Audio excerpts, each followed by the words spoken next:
Wonderful. Okay, welcome everybody. And for all of our South Africans in the room, this is your second Monday of the week, just so that you know where you are. It's actually Wednesday.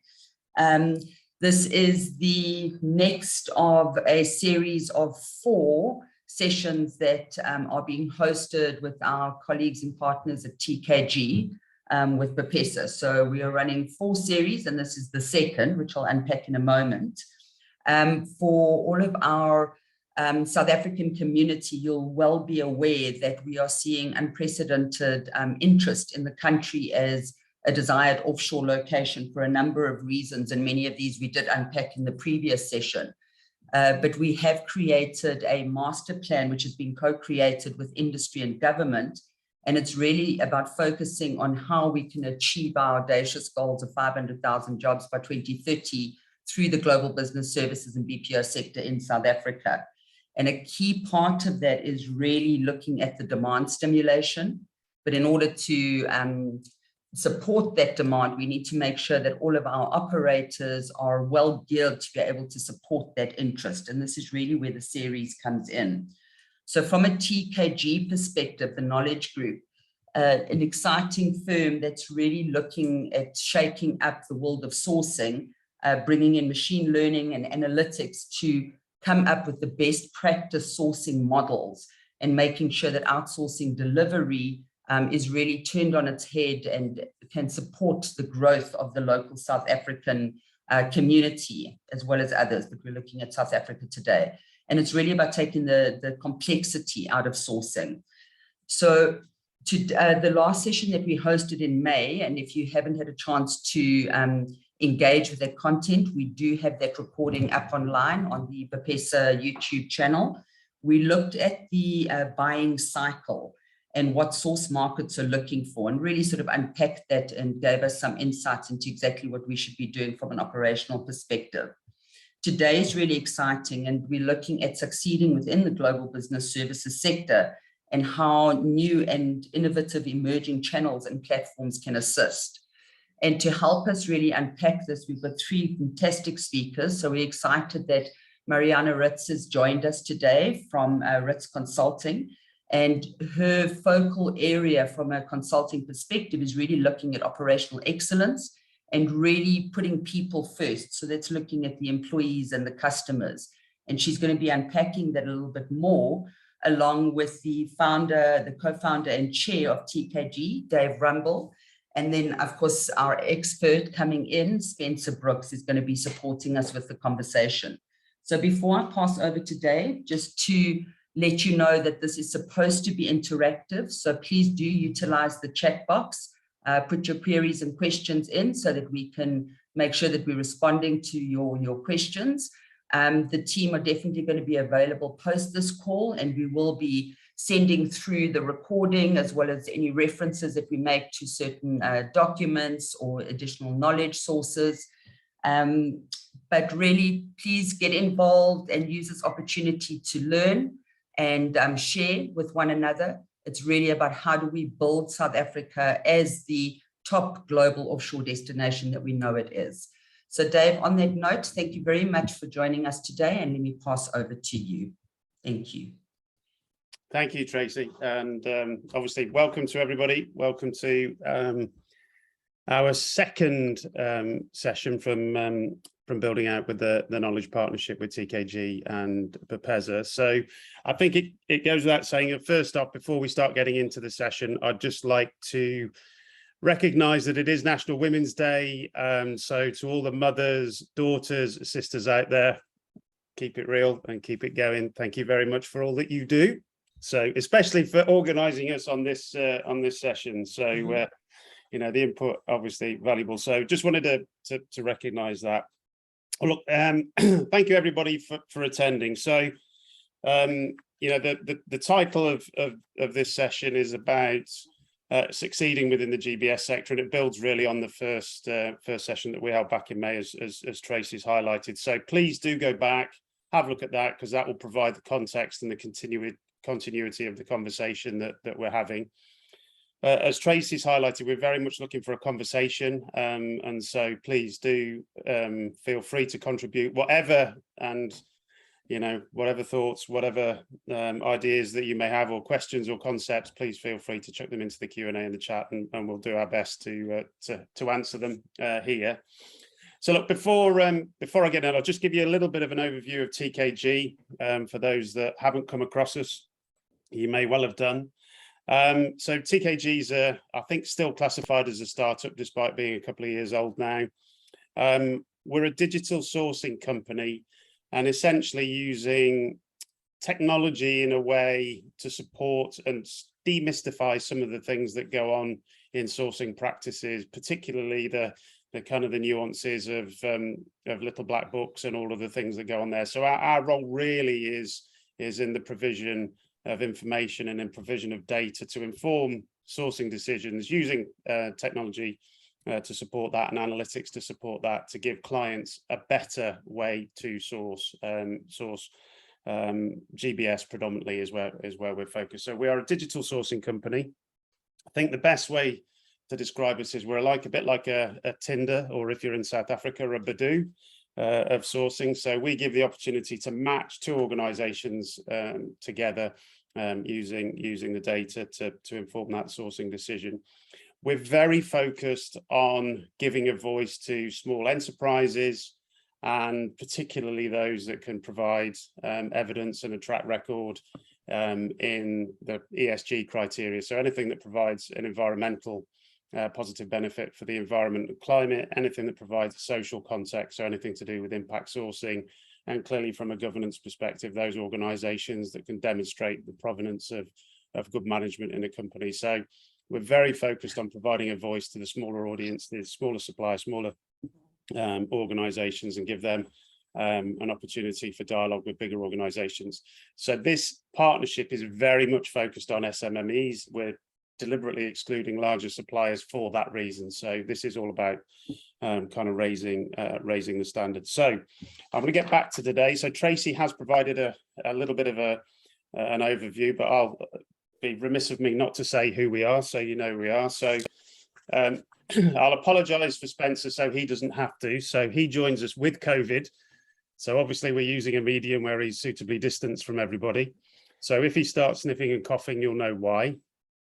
Spencer, my business partner for a little while, sector expert, recognized leader in GBS sector, got a background in commercial and business development, so knows a lot about bidding and winning and succeeding. And now, having made that great traverse from poacher to gamekeeper, he now knows how to support organizations in the winning and awarding of deals. So from that perspective, so we've got Spencer, so he's providing. And then from Switzerland, we have Marianne. I think Tracy's already highlighted a leading light in the industry. All sorts of things gone on from her perspective in ops and multilingual delivery. Great perspectives on the European marketplace, on the delivery and supply side before establishing her own advisory firm. We will be providing a link to Marianne's podcasts and material at the end of this session. So please do go to Roots Consulting. Please don't do it while we're doing this session, but there is a lot of content that Marianne's built up over time from the point of view of the Roots Consulting. So some really good stuff on ops excellence. And I'm just the old bloke who's the compere today. So yeah, so for those that don't know me, I am chair of TKG, massive fan of South Africa, and have been around South Africa for the last 10-15 years. So very keen to see the sector succeed and thrive. I'm very keen to see small organizations in South Africa benefit from all of the positivity that's gone on from South Africa being selected as the most favored nation through the Ryan Advisory Report for the last 2 years. So without further ado, we'll get back to today's topics. So I think we should be able to just click on. So we've got themes here, and this is establishing how you might best connect with the source markets. So look at this in the context of the source markets. We're predominantly going to focus on the UK and Europe, and this is the practicalities. The dialogue is meant to be about the practicalities of how you engage. So please ask questions in that context around what we do. So without further ado, I think I'm now handing over to Spencer. I'm pretty sure I am. So Spence, over to you.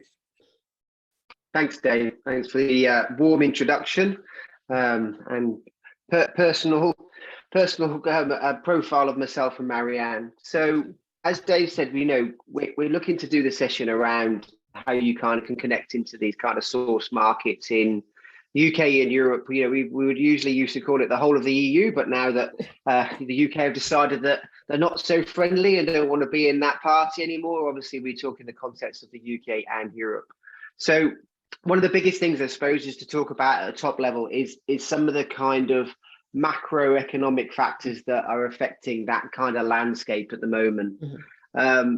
As Dave says, our COVID, first time I've had COVID since the pandemic started in 2020. So it kind of, I suppose, labors the point that it is a global pandemic that has happened, but still manages to kind of keep its claws onto various kind of different elements of the kind of social and economic landscape within the kind of region.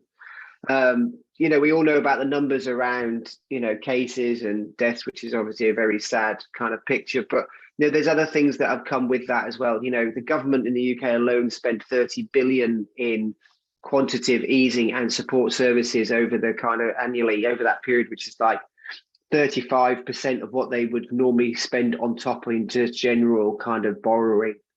So, that combined with, like I said, long COVID and the fact that the pandemic has massively changed the cultural environment that people want to work in and how they want to work is one of the big legacies that have come from there and is affecting the industries generally, but we'll go on to some specifics around two particular sectors that we're going to talk about with retail and travel. Two others that probably hit the top of the list in terms of big factors affecting the areas, obviously Brexit, a big impact on the UK, but actually that also has a ramification back into the European Union itself in terms of the number of workers that are available, in terms of trade agreements between the UK and Europe, and the fact that it's not frictionless anymore. And those things start to manifest themselves in front of the customer again, which we'll talk about as we kind of go through. And then the final one, which is another kind of, sad state of affairs that we're, the war within Ukraine.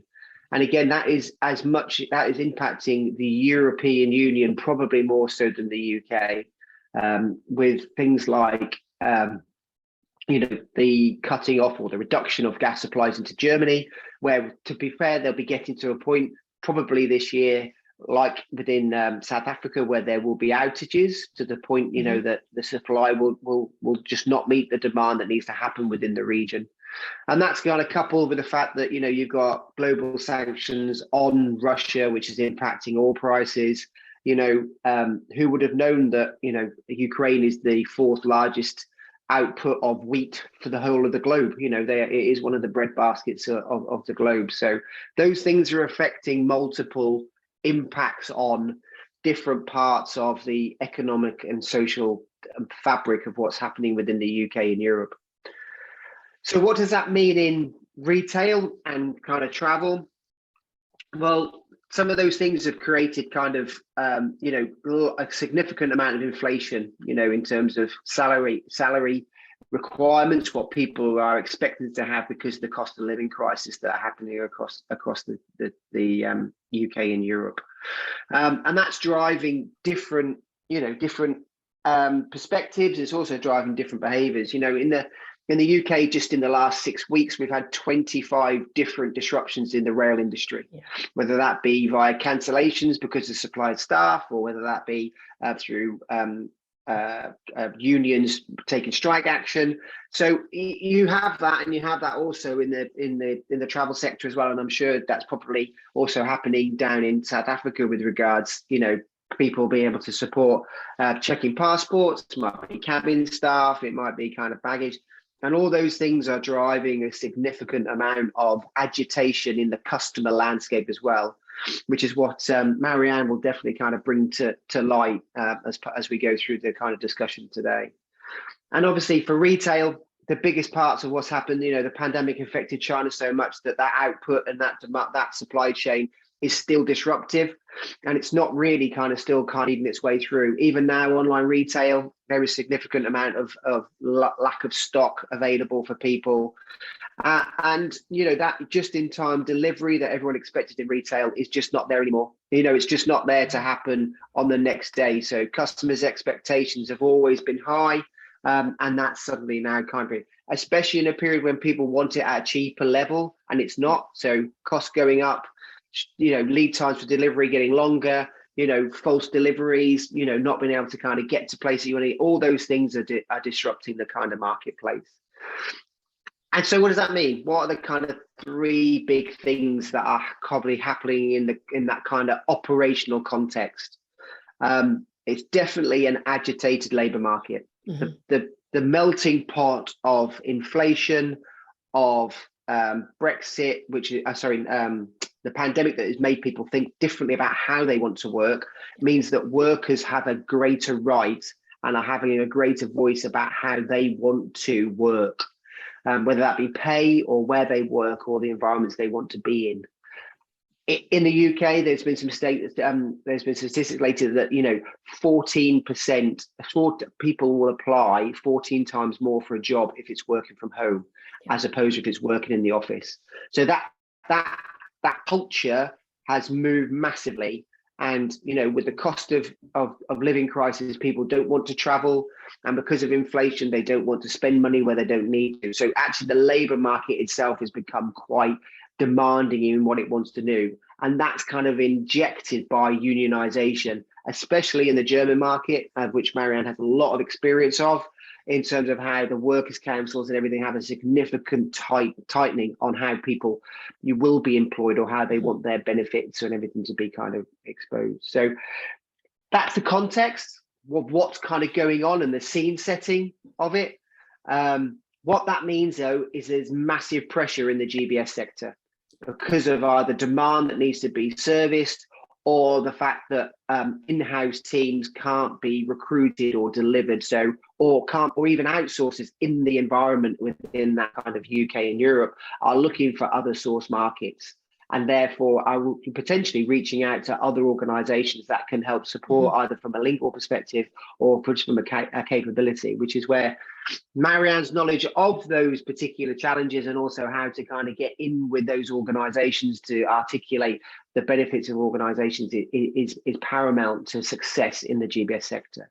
Marianne, do you want to contribute on any perspectives from a European angle? Yeah, I'd love to. Thank you, everybody. So especially when it comes to the working environment and the working laws in the UK, we are seeing that people are changing. We always were, you know, people worked, but now people have demands, and the demands are so great that the companies need to listen.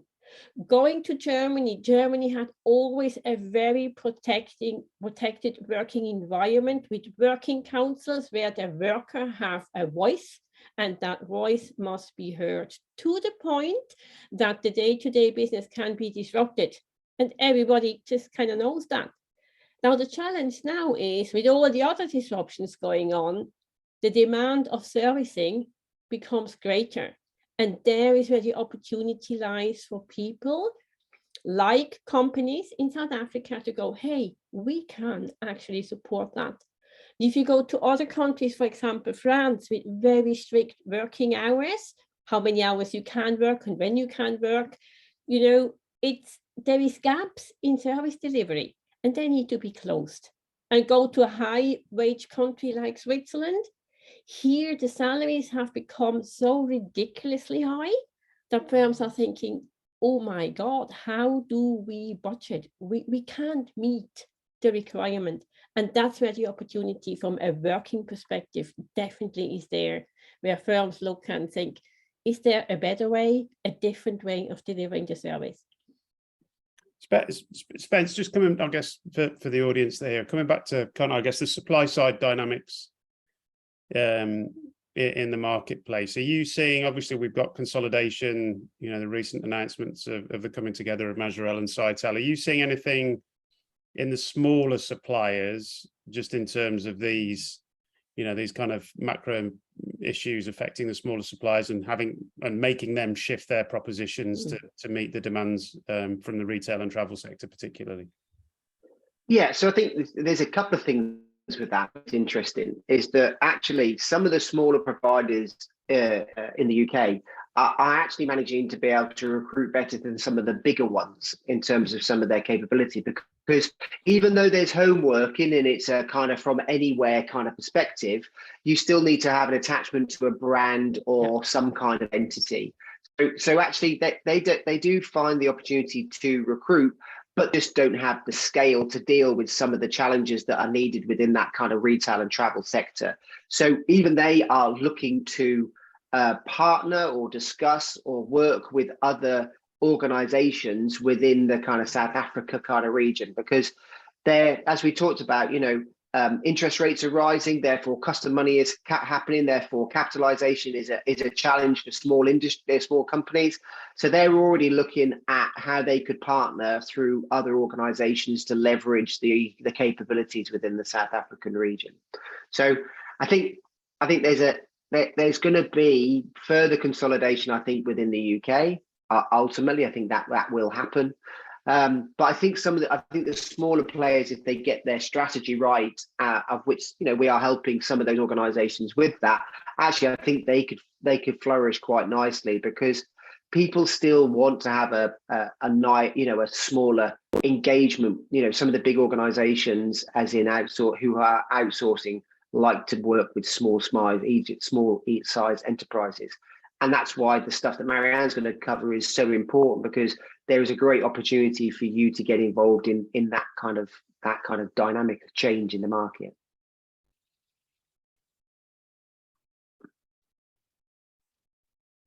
Yeah, so when we just spoke about the staffing, and let me give you an example. Most recently, about a couple of weeks ago, 3-4 weeks ago, Edinburgh Airport closed their phone lines for the public who were inquiring about their luggage.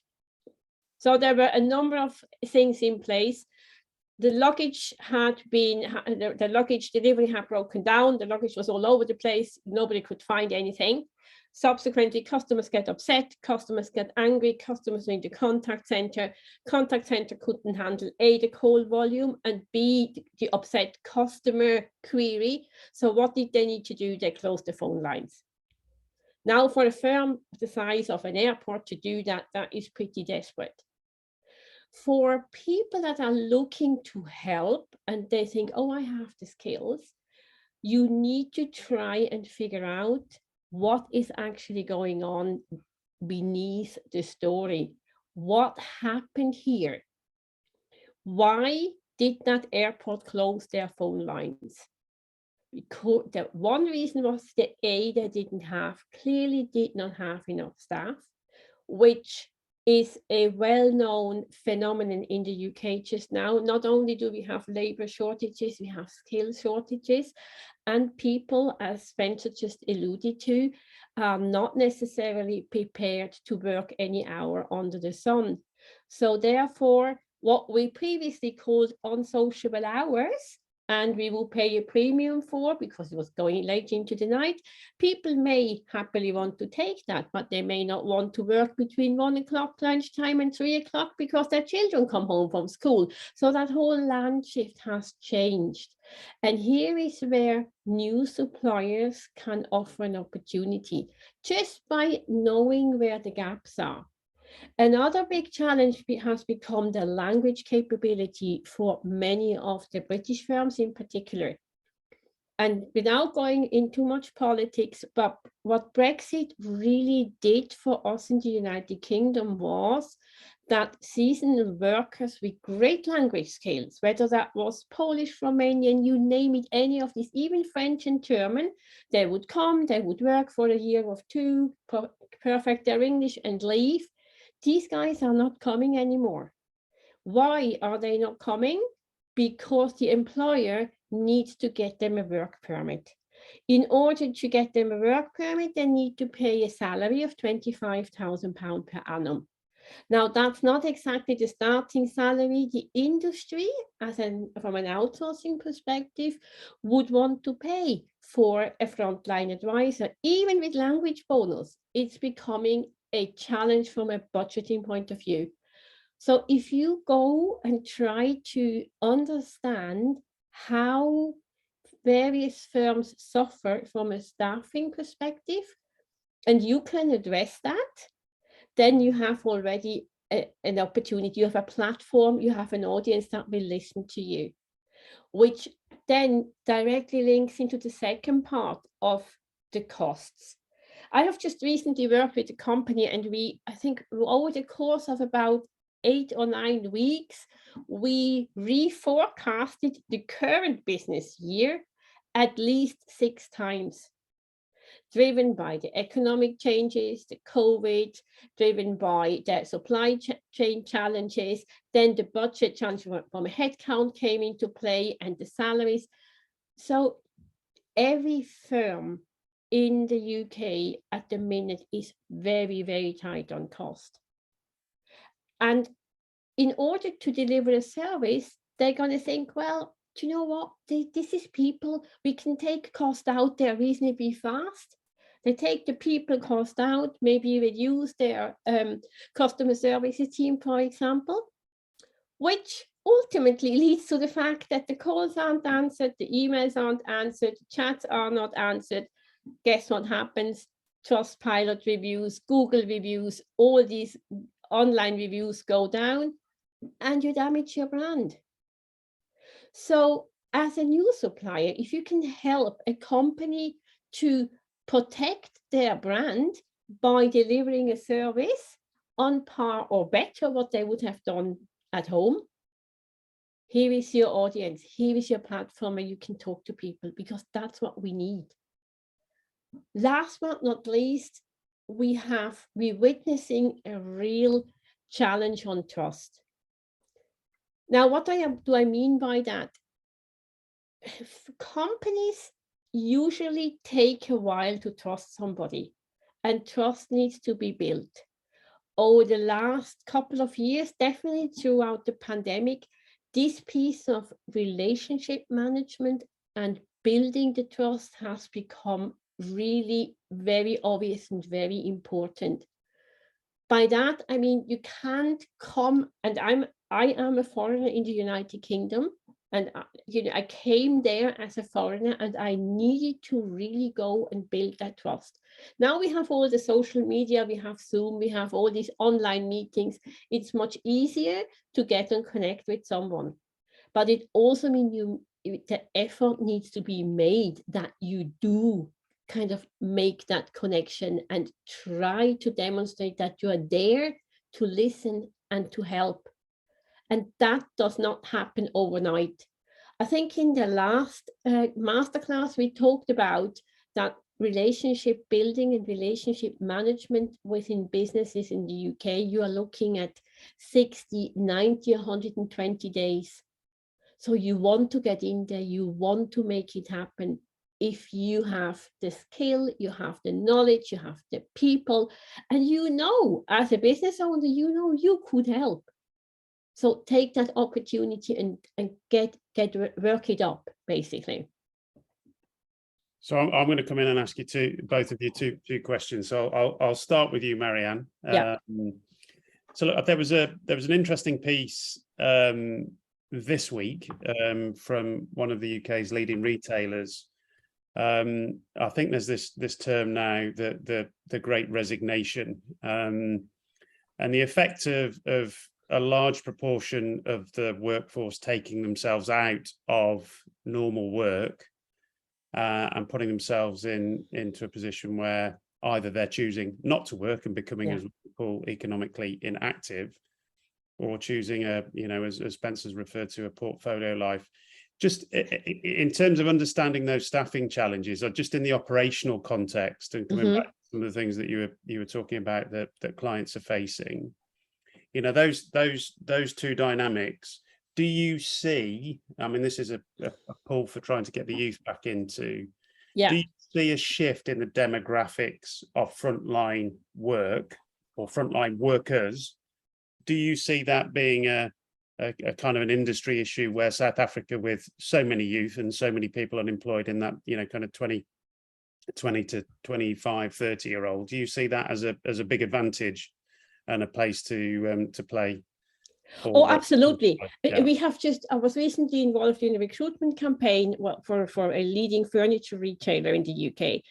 And we struggled to fill the class. And not because the job isn't great or the salary wasn't right, the working hours weren't what they wanted. Mm-hmm. Or we would have loved to have people come to the office for a day or two. Even hybrid working models, although they exist on paper, they are not yet well thought through that people would say, oh yeah, that's the working model I want. So mm-hmm. that is a big factor. Awkward hours, that has definitely shifted. It's not anymore, people appreciate to be home when their children come back from school. So between 3 and 4 o'clock, just to be around and settle them. Then if they don't have to work, then happy days, but they're very happy to do something in the evening. I think that is certainly a factor that cannot be underestimated, Dave, that there is a shift how we deliver the service. And the hours we still need to do, Yeah, and I guess coming back into the context of, the stuff that Spencer just covered in his opening session, just in terms of the macro environment and the cost of living pressure. Yeah. Do you sense or see, I mean, it's probably very early given that the materiality of the increases in energy prices and inflation flowing through. Do you see a kind of an increasing move towards that hybrid working where people will take smaller shifts at the end of the day to contribute to dealing with the overheads for the home, with energy prices skipping up? Do you see that being a factor? It is certainly talked about a lot, Dave, and there's one other big challenge that we are facing. From a salary perspective, firms have been making noises that if people work from home, they would reduce their pay because factors like rail tickets or petrol, that's money in their pocket. Now, the current economic challenges don't exactly support that statement anymore. Yeah. So therefore, workers are even more saying it has to be right for me to come and work for you. And don't take monies away from me just because I'm working from home. I want to work from home. Yeah. And that is the statement we are hearing. Yeah. I'm complete with Marianne in terms of that. I think I think there's a couple of underlying things that are sitting around that I'm not too sure how that's going to shift is, the pandemic created more savings in the accounts people's bank accounts than over the previous decade. Obviously there's a massive population of there is, like you said, Dave, in terms of the age bracket that's being recruited in the UK, most of that age bracket is actually at home. So we're still living at home because they can't afford to move. And the living crisis has started, but not necessarily bitten yet. Yeah. So at the moment, it's almost like it's a workers' market. Yeah. But is that paradigm going to shift when costs increase, savings have been eroded, and those kind of things start to happen in terms of that labour market? So you've got all of that kind of melting pot going on. But fundamentally, companies are going to have to save money because, the expectation is that there'll be 4 quarters of a recession. So spend will go down and costs will go up. So organisations will have to turn their back on that labour market and have to look for a new one. They'll have to. That's just the, and that's why we're seeing so many eyeballs looking at South Africa. From TKG perspective, at people that are talking to us. The primary work at the moment in terms of procurement and sourcing is actually sourcing into the South African market, not into the UK domain. Yeah. That gives me a very, very good question that I can ask. So I can come back to the first masterclass for all those attendees who are on the first one around, the sourcing process. So, that last masterclass so kind of unpacked the notion of, of how procurement and sourcing occurs. So the question I've got for you, we kind of come on, which is, I guess, is Marianne's last point, which is, organisations that are sourcing in a fire and forget way, so they're buying on a commodity, are less likely to have a requirement for a relationship with a partner. Well, they'll be a supplier, they won't be a partner. They might even, they might even be called a vendor, So, that dynamic of trust, Spence, just in terms of that, Marianne's highlighted, the kind of the level of intimacy that's needed between a client and a supplier. That element of like, trust, believe, which is the bit that goes into, the kind of the unwritten, just in terms of that dynamic. We covered a little bit of that in the last masterclass. Are you seeing clients look at evaluation models differently? You just said turning the back on some things and forgiving South Africa for certain things because it's a long way away from the UK and potentially from Europe in a source market context. Are you seeing different dynamics coming into the evaluation of supplier ecosystems? In terms of... Yeah, I think what we're seeing is, and this is where actually we make it easier for buyers, is that they need to move quickly, and therefore they want to spend as much time on the softer evaluation, the trust and the touch and feel. So the traditional laborious, I need to do 4 stages of procurement evaluation that might take 3 months before I even speak to a supplier. They need that eliminated. That needs to be out of the process. So actually, when they are spending 3 months of their effort and time, actually it's about going and seeing and touching and feeling on kind of what's happening. So I think the evaluation element is very kind of short and sharp in terms of who are the 3 I need to talk to, because it's around, do they have my domain expertise in the sector that I'm in, and do they have the scale and capability and flexibility to deal with what I'm looking to kind of deliver. But once you've done that, and I've shortened it, actually I need to go and meet people, because actually, like you said, trust and execution is paramount, and that's kind of where we help on both sides of that. We shorten it at the front end, but actually, like we do with clients at the moment, is that we help professionalize some of the smaller organizations that may be dealing with a massive global organization, that they have their ways of working, and sometimes small entrepreneurial stuff doesn't fit quite well. So we can bridge that gap to kind of help organizations culturally work together better. Brilliant. Well, on that note, we'll move on to how you best connect. Well, in terms of sourcing requirements, in terms of what kind of company, like I said, shortening the buyer cycle is fundamentally about what people want.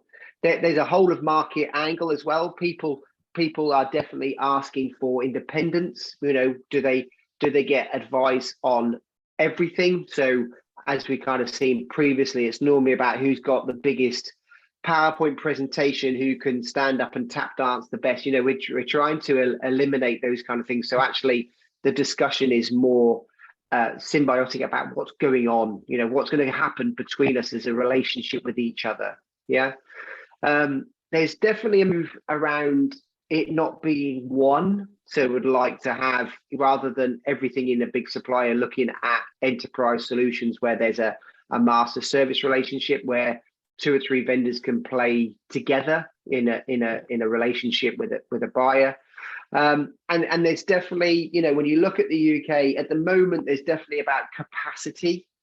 As we talked about, that volatility in demand is so people are buying capacity in the short term to deal with probably budgetary challenge, which is I've got a fixed budget of, I say 200 people and I need an extra 50. I don't have the budget for it. Well, I could put 100 of my 200 to South Africa, and therefore I can balance the books and actually have like 250 for the price of 200. So there's definitely a capacity play. But I think with the underlying issues that's going to happen in the UK around debt, which will definitely start to happen at the back end of this year, beginning of next year, I think debt will start to manifest itself. But with everything, with the recession as well, it becomes a fight. So suddenly sales will become important. Switching between brands, switching between organizations, sales will become important, but probably not, I think, probably until Q1, maybe Q2 next year. The first things is going to be about capacity and dealing with it. I mean, there's retail seasonal peaks happening in the next, they'll be planned for now. They'll start to hit at the end of September, and then you'll have utility peaks as well. So that's going to happen. So there's going to be a massive need for demand and capability. So there's definitely demand volatility that's being sourced in the market. There's definitely things around social media interactions as well. as Marianne talked about, complaint levels are rising. People are sat in queues or not very happy. So whether that be Twitter feeds, whether that be Facebook posts or whatever, that content moderation is definitely starting to come to light in terms of what's kind of needed. Traditionally sat in a different geography, a lot of kind of Indian, Philippine kind of delivery models, but definitely starts to become more prominent as people start to look at kind of South Africa. We've said it as well. Shortages in languages. So language shortages is definitely something that's going to be needed to support delivering a better customer experience, because that is falling short. There will be organizations that will start pushing themselves to say there's only a certain priority. So what am I going to prioritize? And everything's prioritizing. An example is in the retail of cars. Manufacturers are prioritizing retail buyers over fleet. So how does that manifest itself in kind of demand challenges? So they are the things that people are looking to buy, and definitely having conversations with us about what they need to purchase and whether South Africa has the capability to deliver that scale in demand volatility and the complexity in some of the things around languages, specialist services, and social media interactions. So actually, it's probably in the market. It's about how the market portrays itself externally to say, we're open for business. Yeah. And we can demonstrate that we can solve those challenges that you're looking to source. And just Spence, just coming back to the point around volatility, and what that means for a supplier is you need to be more flexible. So the corollary or the symmetry in that is, I've got more volatility. I need you to hire me 100 people in 10 minutes and get rid of them 15 minutes later.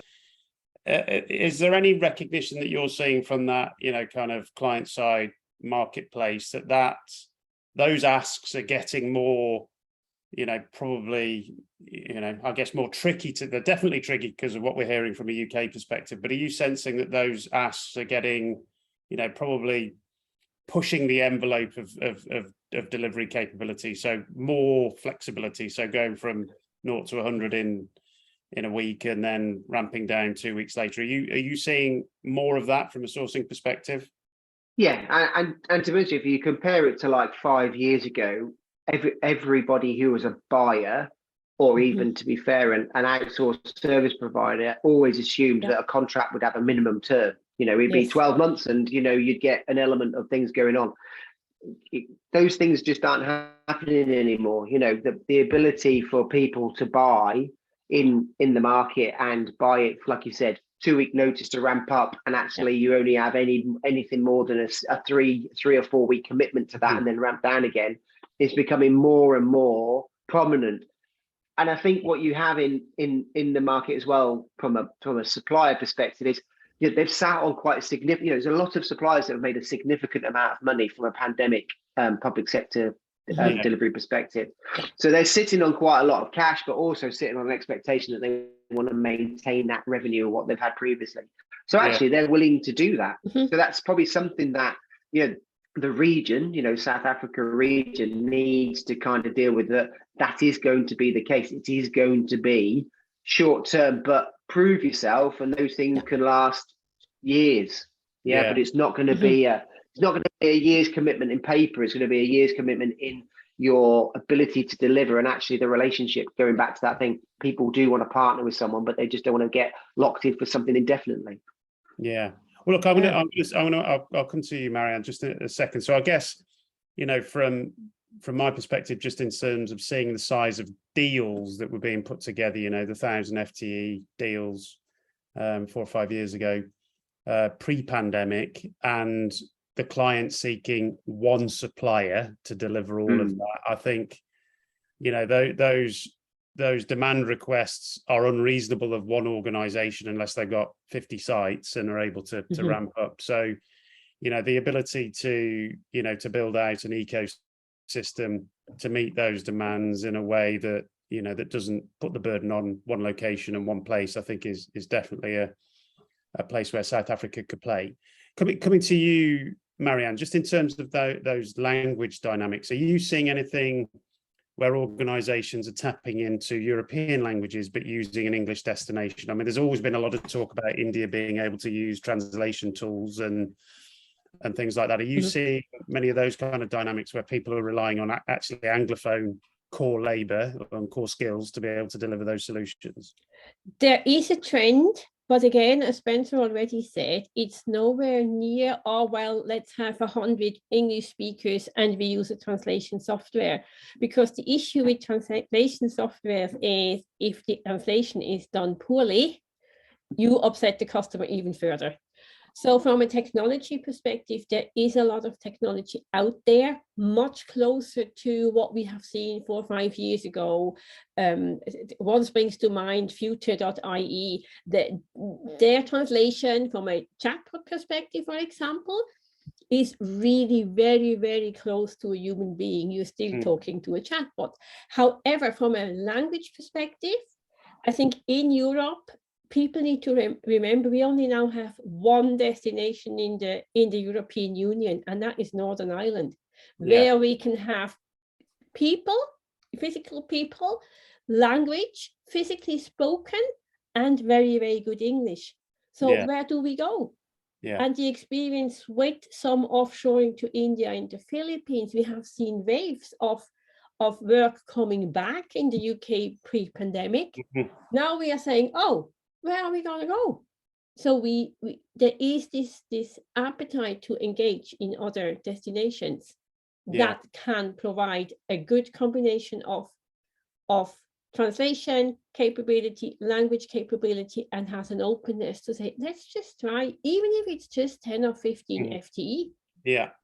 Well, I think that builds neatly into the next bit, which is about, I guess, building visibility. But I think just for the audience here in the masterclass is to say, look, Brexit brings implications for the UK, but it also in terms of the market economy in the UK. But as you say, clients who are based in Europe looking to buy small volume of English might not necessarily want to buy from the UK for whatever reasons, and so look to source smaller volumes of English in other geographies like Africa. So, big positive, I think, for the audience there. So I guess it's how as a little organization in South Africa, and look, Marianne, you're amazing at getting people to look at your podcast and that kind of stuff. So I think really this is about you bringing to life what you do, so that our participants and attendees can hear a little bit about what you choose to do on social channels. Yeah. So for me, and we are a very small company, a very small firm, but I would encourage you as a smaller provider, don't think, oh, I can't compete with others, because it's not anymore how often you are on LinkedIn or where you are, it's the content you provide.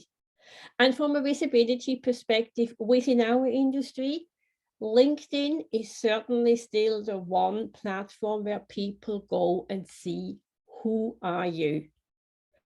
Now, you might say, oh gosh, I don't know, a LinkedIn profile and I'm listing everything I've done in my life.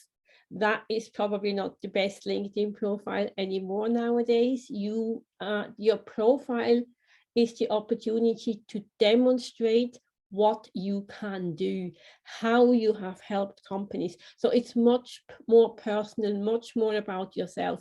I would encourage you, if you have a LinkedIn profile, optimize that. If you don't know how to do it, find a podcast that will help you to do it. And we'll give you a couple of podcast episodes you can listen to.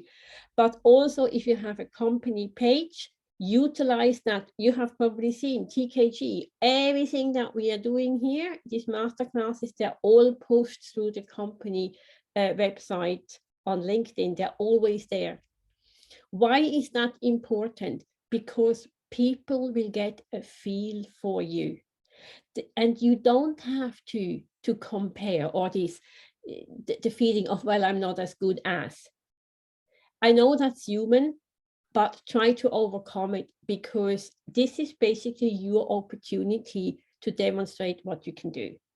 If you are not sure how you feature or where you are at, there is a very good index. It's called the Social Selling Index on LinkedIn, and we'll give you that link. It will tell you in 4 areas of your presence where you are doing well and where you are doing not so well.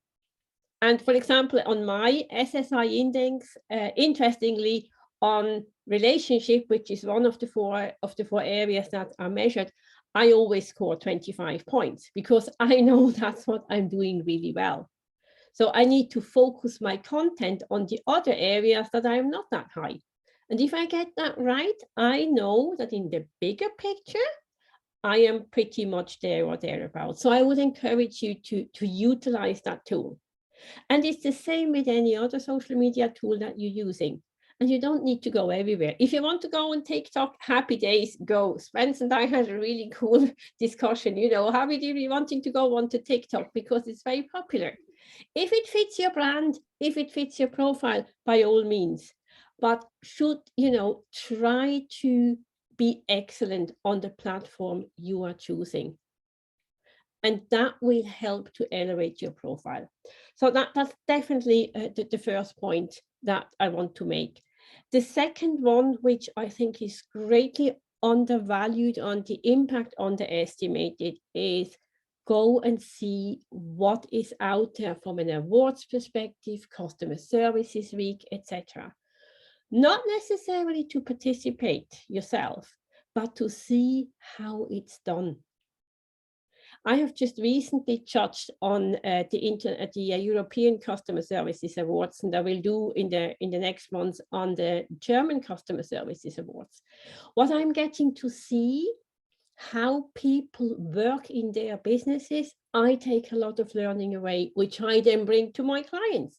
So if you come and watch via Zoom, what do they do? How did they get to the final? That's an opportunity for you to say, well, I can do that. And for example, on these ceremonies, you realize that usually the firms that are smaller and very much to the point and very specific, but maybe only do one thing really good, they are usually on at least in the top 3.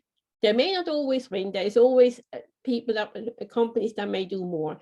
But again, it's not about you winning.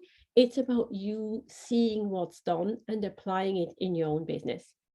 And that is extremely powerful. Do not underestimate that opportunity. And last but not least, yes, you want to be seen. Yes, you want to be heard. And podcasting, and I'm blowing my own trumpet here a little bit. I love podcasting. I fell into it, but I love it. And podcasting is a great opportunity for you to go and approach a podcast host and say, hey, I like your podcast. I would love to be your guest. And we as podcasters, we always need guests. Most of us do anyway. And in our industry, there are some very, very good, well-known podcasts out there now that really talk about that service delivery. And that can be service delivery anywhere. I'm picking one out. Many of you may have heard or know Amal Hassan. She was a guest on my podcast, and she runs a Nigerian outsourcing company, and she really candidly shares how hard it was to get her company up there. But it helped her to gain visibility in Europe, gain visibility in the US. So there are a number of podcasts like the CX Files or the CX Goalkeeper that you could listen to and see, is that a good fit? Or there are more operationally minded podcasts like Get Out of Rap or my own, the Operational Excellence Show. But I would encourage you, take the learning, go and listen to a couple of these podcasts. And if you think, oh yeah, I have something to say, you go and you just approach the podcaster and say, well, I will be happy to give you an interview.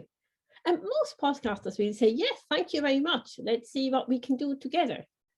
So these opportunities are out there, but you need to go and look at them and take what really feels good for you as the business owner. So it's authentic, so it's not stilted, so it's just open and honest conversation. And then you are winning. You will get noticed. And I can really vouch for that. That's how I built my network, my business. That's how I now get my consulting gigs. is really by utilizing these 3 techniques. Thank you, Marianne. I think, I think that whole point around visibility is critical for smaller organizations, and having a voice and a presence, I think, on LinkedIn. So we've got questions building in the Q&A. So I think we're now into that Q&A session.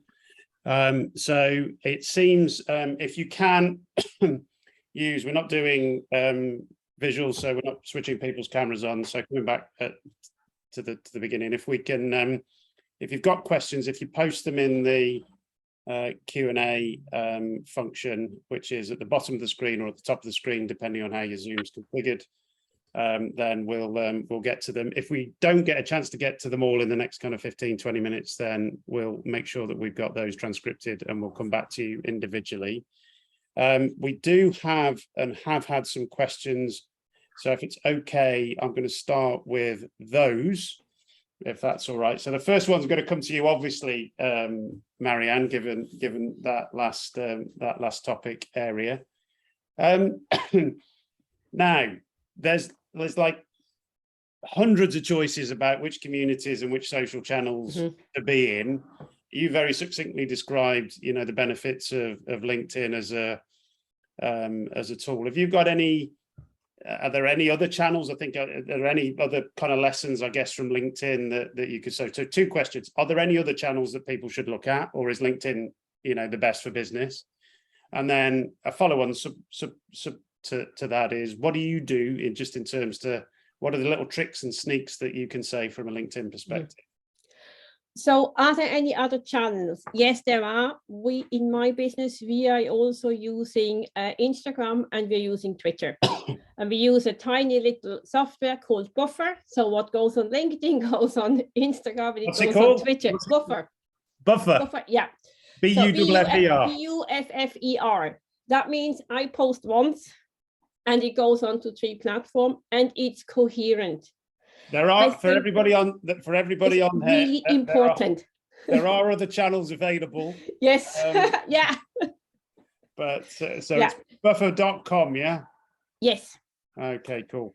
So that basically pushes out your message. When you use more than 1 platform, which I would recommend you do, but you probably have a preferred one. So create your content on the preferred one, because that's more natural to you, and that's fine. When you do that, be coherent on the 3 platforms. What you do not do, contradict your own message on a different platform. When that happens, let's say you engage with somebody in Twitter where it's very much quick and talking, and if you are on Twitter, be mindful that you don't say something on Twitter that you would never ever say on LinkedIn, because people notice that. Yeah. And it is very damaging. But yes, I would recommend 2 or 3 platforms. Use the ones that you like the best. And how quickly do you go into the use of private messaging in Twitter or the kind of the LinkedIn? I do only private messaging if people reach out to me. Yeah.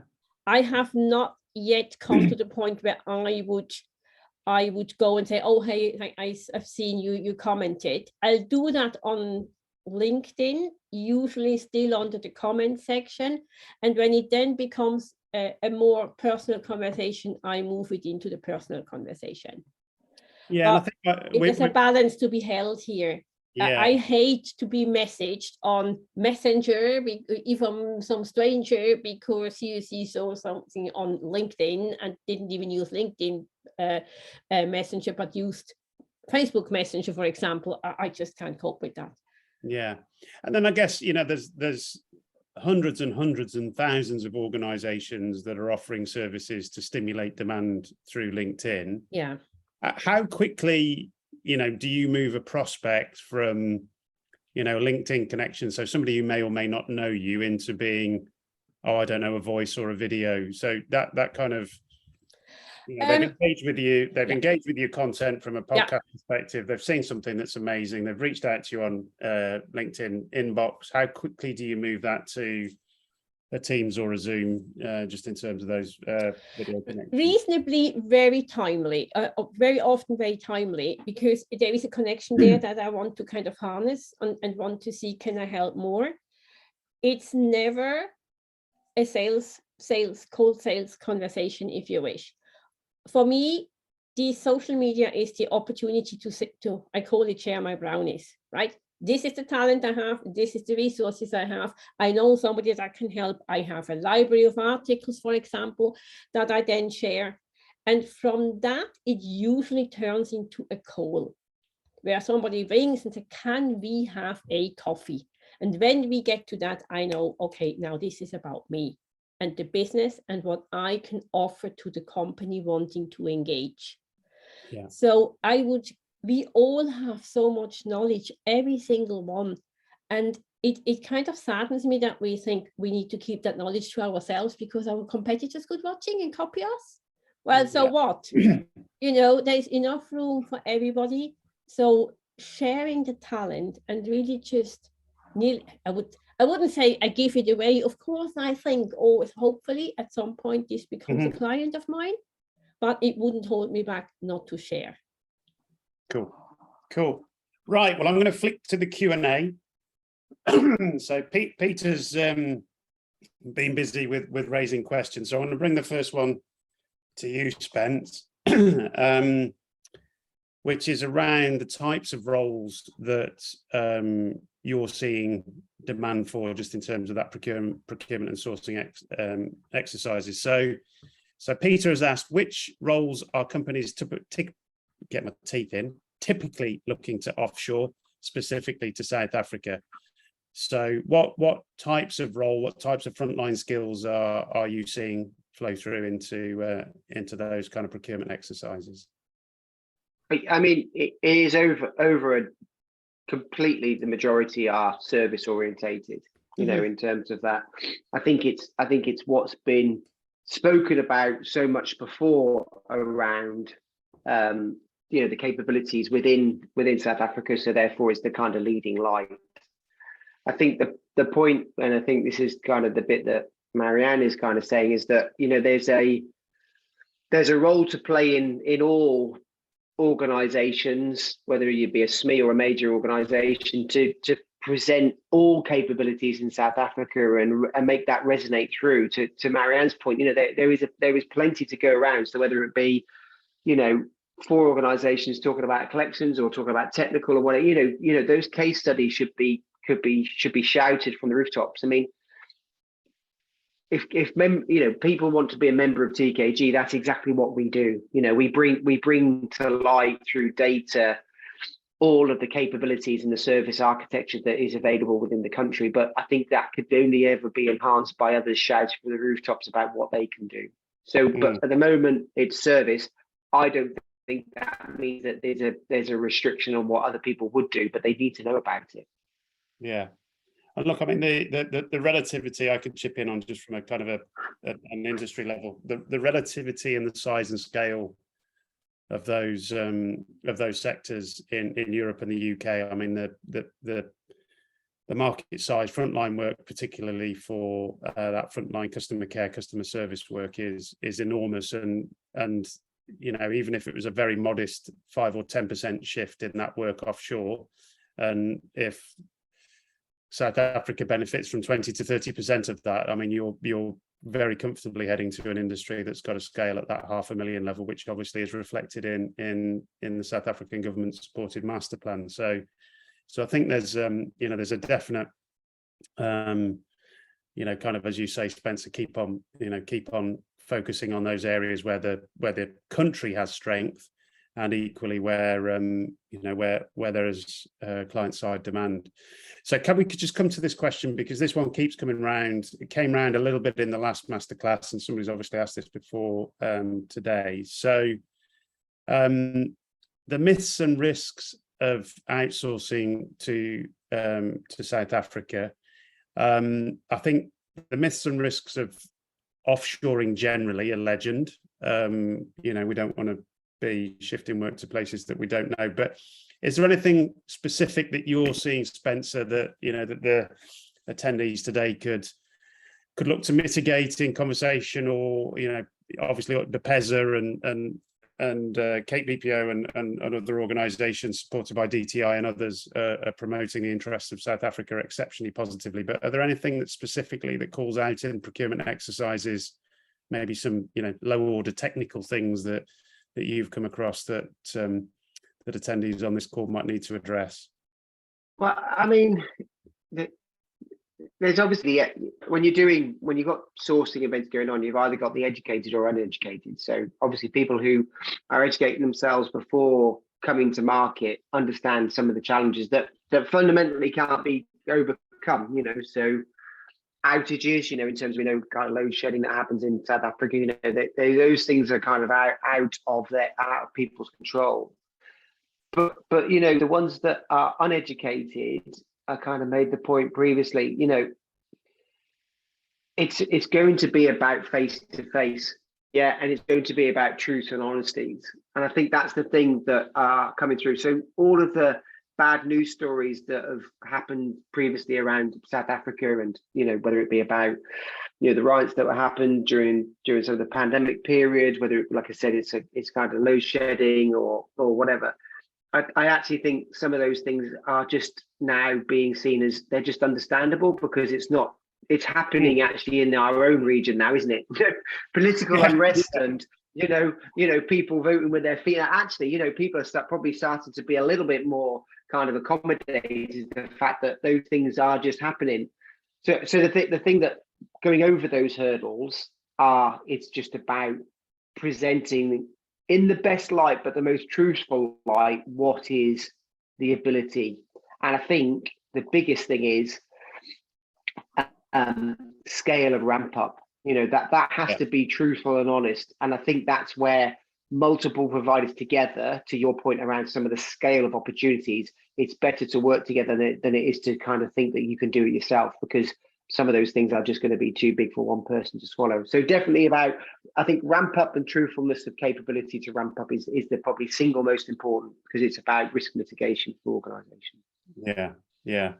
So I think, it's I think it's, as you say, it's a well trodden path. There are clearly some specifics that play out, but we're faced with the same things here potentially with load shedding. Exactly. If you're watching the news, and poor old Germany is going to have to be faced with doing even more. So there's another question from Peter, which I'm going to come to, which is around are organizations looking to offshore? Now, Peter's described this as employer of record, are they looking at managed services? So I think this is, again, coming back to you, Spence, just in terms of the nature of supply chain from the point of view of outsourcing. So are you seeing organizations looking at, kind of, I guess, labor only element deals, or are they looking at full service, or are they looking at, kind of combinations of managed services? So, it kind of builds on that ecosystem conversation that you've highlighted around flexibility. Yeah, so I think other people use the term hotel model. There's definitely a shift towards people looking at a hotelier environment where basically suppliers can bring expertise around the local supply chain and the building and infrastructure, but organizations wanting to kind of, I suppose, own is probably the wrong term, but have the employees on their books and almost it's like a hybrid captive kind of environment, mitigating the capital expenditure to enter the market, but still taking control at a labor kind of level. So there's definitely a shift towards that. I think people get there into the mechanics of what that actually means from an ownership perspective and company structures and actual cultural stuff, I think they do start to shift away from that. So, but that's definitely the first narrative that is definitely happening a lot more than previously. I've not seen that many though actually manifest themselves into reality. So I think organizations that can present cultural alignment on how they work together and the values of organizations embedded within that outsourced managed service, I think will win over the people who are worried about saying, well, how does that actually really kind of work in reality? So I think that's definitely moving that way. To be honest with you, there's a lot of interest in acquisition as well. There's definitely a lot of people interested in looking into the market for people that are thinking that they want to do something in the country. Yeah, as an investment. So, so Mary, I'm going to come to you just on that, kind of building out that point around, and I'll use the term lightly. So disintermediation. So the customer experience challenge. Yeah. So, you know, as you're building out a supply chain, inevitably there are lots of contributors to that overall customer experience. And that, you know, kind of separation and the degrees of separation for a client in being able to build, you know, the things that you're talking about with dealing customer experience and customer experience sentiment.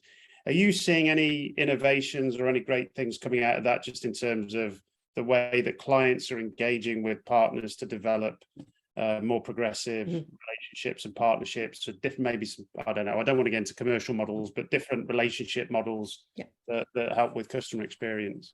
Oh, absolutely. Because one of the, linking that a little bit back to the myth question, what is a myth about outsourcing, or what do firms fear, is that the outsourcer, or if they outsource to South Africa, that it could be brand damaging. And I'm kind of going, well, that's all right that you have that worry. What are you, with the client, prepared to do to make sure on your customer journey, the supplier, and I really don't like this word anymore, is the partner, can help to protect your brand? And that leads directly into customer experience. So there is much more of an engagement going on between what the client wants and the company they work for or work with.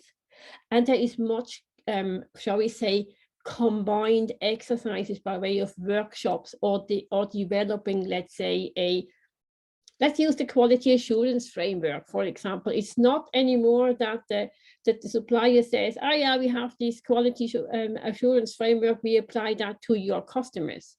It's, hey, do you have a quality assurance framework? If you have one, can we tailor it to our brand and to our culture?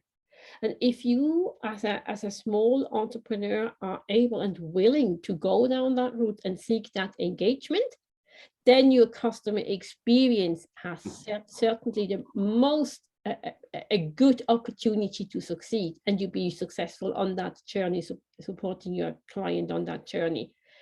The model where, well, we give it all to an outsourcer and they have it all and they do it all for us, that is certainly, I see that fading away. It's much more about developing these kind of things together in order to really give the customer that experience.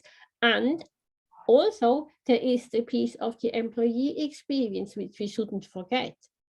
Yeah. At the end of the day, the employees that deliver the service need to be happy in the firm they work for, need to be cared for, need to feel valued.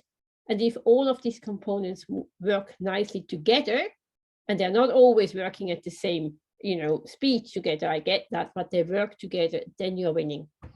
Yeah. I think that there's a little bit of that comes back to, Spencer mentioned the educated and the uneducated. Yes. Yeah, there are some clients that definitely fall into the unwashed, we'll call them, those that treat suppliers as suppliers and are buying on the basis of commodity, and those that are taking a more progressive attitude towards customer experience. So that was great. So we've got, I think, just in terms of time, so one final question from Peter, which is a very big question, which is around, I'm reading into the question, Peter, that this is around the sustainability of this GBS sector for South Africa. So I'm going to invite both Marianne and Spencer to comment on this, but give quick answers. And I'll also contribute to this, just in terms of context. So Peter's question is, how will the trend play out when the economies in the EU strengthen? Yeah. How will companies recruit locally, or will they continue to offshore? So, an expectation that the economies are going to strengthen. That's optimism at this point, which is good. Yeah. So quick fire response from you, Spencer, and then quick fire response from Marianne. Well, to set, like you said, set the expectation. All analysts are moving towards a 4 to 6 quarter recession period from the beginning of 2023. So I think in reality, that might even be stagnant rather than decline. So I don't think it's going to be a while. I think also, to be fair, I think once they've tasted the abilities of the region, I don't think it's always a very difficult rollback. So my personal view is once people are in, they're in. Cool. Marianne? I'm going to contradict that slightly, Spence. Remember BT? So I'm making an example here for our audience. British Telecom outsourced everything and anything to India, and some of the areas went badly wrong. And one of which was badly wrong was for frontline technical support at the time. Why was that? Because it wasn't a good cultural fit.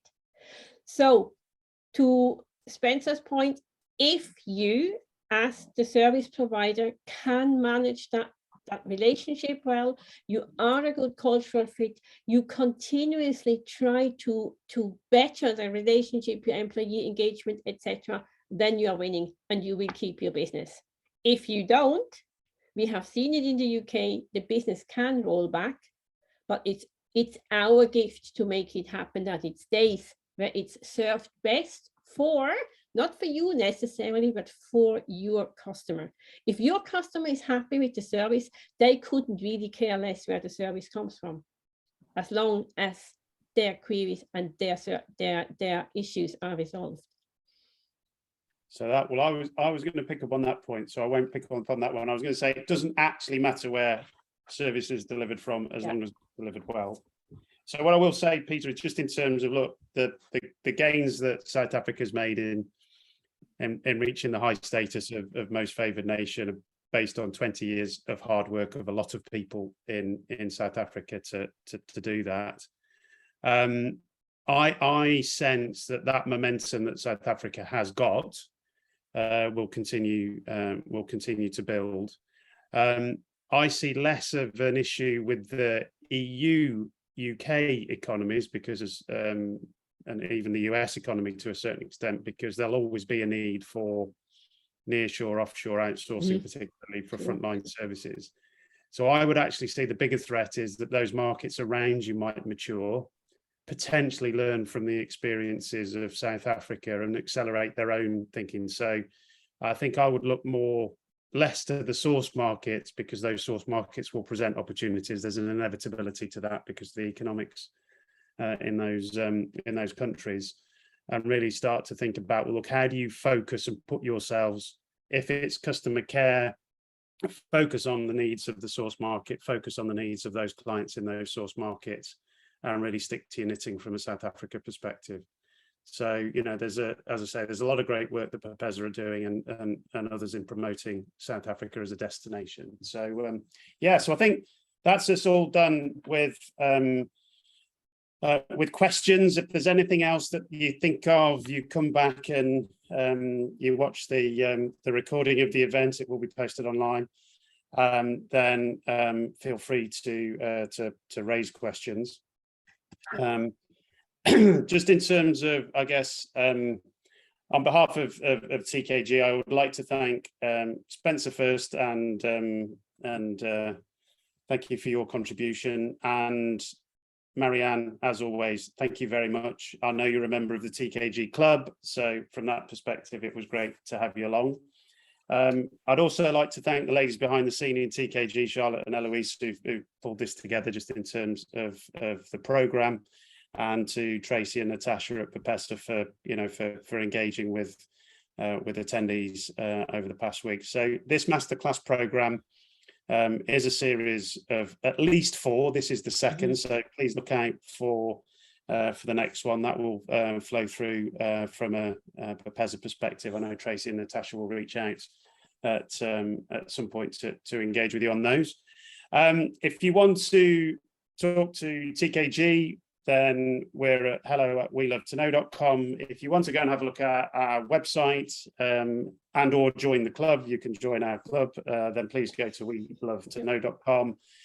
And then I think more specifically, just in terms of engaging with content, then we've had Marianne. Marianne's got some very useful resources and assets which will be posted through the BPESA link at the end of this, just in terms of specific podcasts that you might choose to go to. So thank you very much for participating today. Just in terms of, I guess, key themes and messages that come out of our two speakers today. First one is keep learning. South Africa needs to keep learning, keep maturing. So please learn from others. Marianne's highlighted some of the exemplars. So Amal from Outsource Global up in Nigeria, who's done a great job in promoting a relatively small organization on a global stage. There are others. Look to those industry sources, the CX Files podcast and others, Customer Clinic and one or two others, and look at those from a learning perspective so that you can develop your proposition to put yourself into understanding the dynamics in those source markets. Equally, please reach out to those people who do the podcasters, because as always, they're looking for content. So if you have something that is interesting to say, then don't be afraid to say it, because those resources are there for you to tap into. So I think big message is keep learning, keep the focus on that learning. I think from a building on the momentum and developing South Africa as a proposition for more meaningful engagements from an outsourcing perspective, authenticity and trust. This came out in the first one in terms of the mechanics of buying. And so maintaining a level of authenticity and trust in terms of the way that you communicate and the way that you present yourselves. Don't be constantly, kind of firing off content about this, that, and the other. Make sure that it's in the dynamics of building authenticity and trust. So if it's about employee engagement, if it's around skills, if it's around people, and if it's around those things that mean a lot more to clients in those source markets, then that's where you build that authenticity.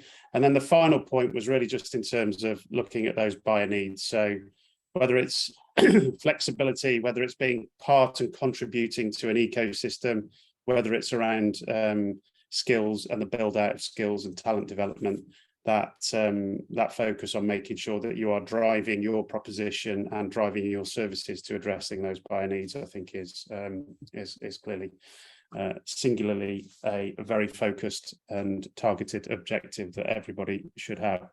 So at that point, on behalf of TKG and on behalf of us today, so thank you very much. And I'm going to hand back to Tracy.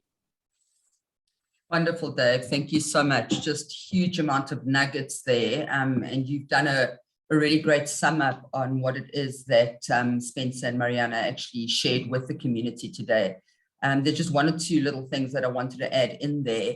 And there were some really good questions that were posted. So just to reinforce that we are seeing an unprecedented amount of interest in the country.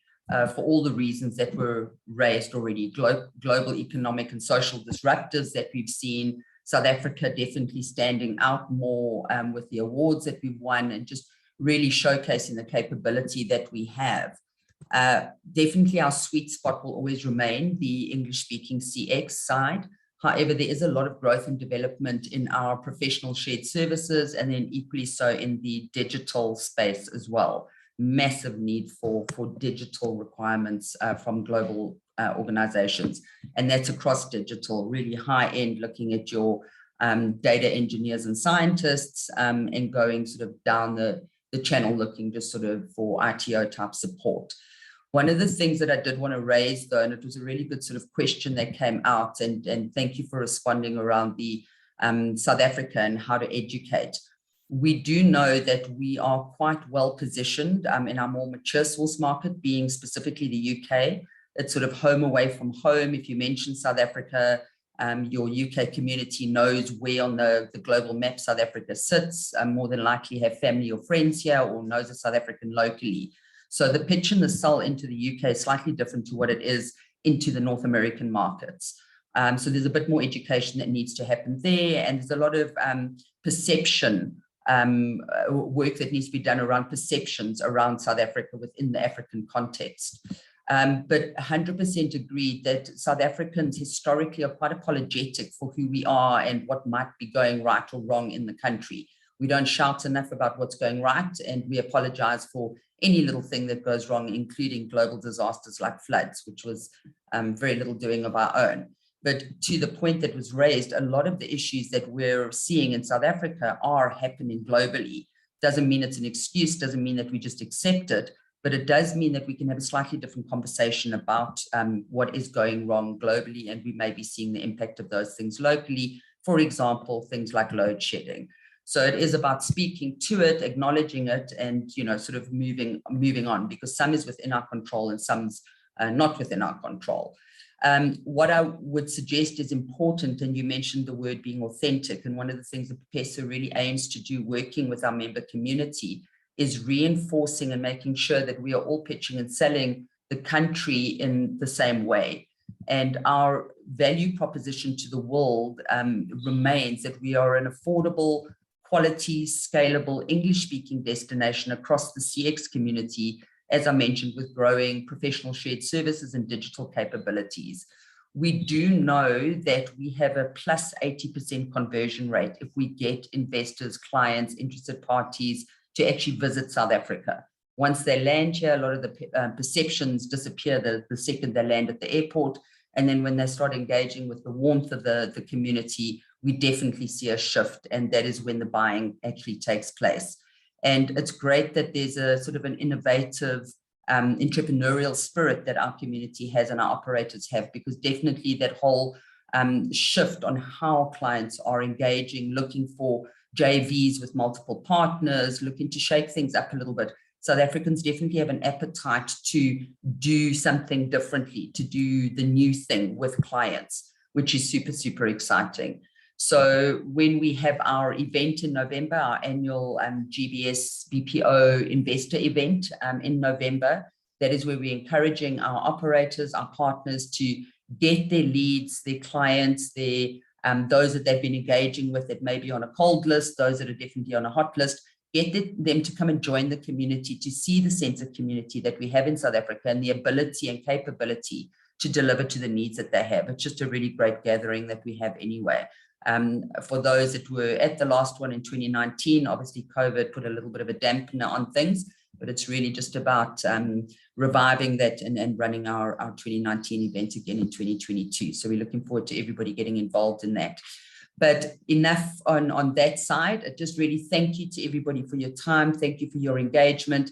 Dave mentioned we will be sharing the recording of this, as well as the key pointers that have come out. And I look forward to seeing more of our operators online. Thanks, Mariana, for all those real nuggets around visibility and what to do and how to do it. Hugely appreciated. And then looking forward to seeing everybody for the next session, which is taking place in November. And there we're going to be looking at doing the things that matter, from solutioning to service delivery and what really matters to clients. And then looking across our delivery components and capabilities, workforce management, QA, etc. So on that note, we wish you a wonderful rest of the short week. Keep it real, and I will be checking that you've been putting your posts up about how fantastic the session was on your LinkedIn and Twitter feeds. So Dave, Mariana, Spencer, and the team, and all of our participants, thank you so much. Have a wonderful day. Yeah, thank you. Thanks very much. Thank you. Thanks, enjoy.